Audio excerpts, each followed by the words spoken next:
C'est ma région sur Sensation.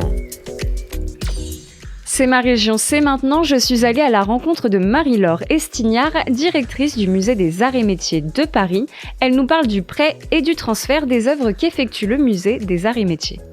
Le musée aujourd'hui a aussi un rayonnement international, et national d'ailleurs, dans le cadre des prêts qu'il peut faire.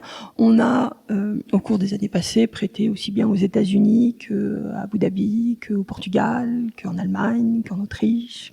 Voilà. Donc on a des collections uniques qui sont régulièrement demandées par des institutions, pas seulement de sciences et techniques, parce que quelquefois c'est pour illustrer un propos qui est un peu différent, mais également par tous les musées français, parce qu'ils savent que c'est ici qu'on va retrouver un certain nombre de choses. Et si on regarde, je vais vous donner juste un exemple, quand vous allez dans le fameux hôtel de la Marine qui a ouvert l'an dernier, tout le cabinet technique, en fait, avec un tour à guillocher notamment et un certain nombre d'instruments, ont été prêtés par le Musée des Arts et Métiers. Voilà, donc on a vraiment on est vraiment le musée de référence pour toutes ces collections et on est amené à prêter très régulièrement.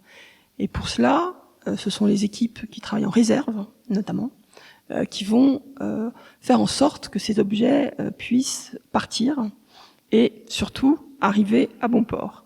Donc on va commencer par dialoguer avec les emprunteurs, ensuite on va éventuellement restaurer l'objet, s'il le faut, et on va le conditionner, faire ce qu'on appelle un convoiement, c'est-à-dire qu'on va l'accompagner jusqu'à ce qu'il soit installé, parce qu'il ne faut pas que l'objet reste seul. On a des objets qui valent des sommes astronomiques, donc on ne peut pas les laisser tout seuls.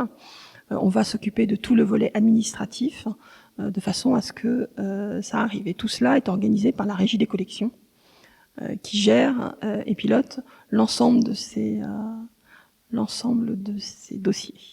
C'est ma région, c'est déjà fini, mais on se retrouve demain pour mieux connaître l'Île-de-France sur Radio Sensation. Et pour revoir ou réécouter cette émission, rendez-vous sur notre site et l'application Radio Sensation. C'est ma région, le magazine de découverte sur Sensation.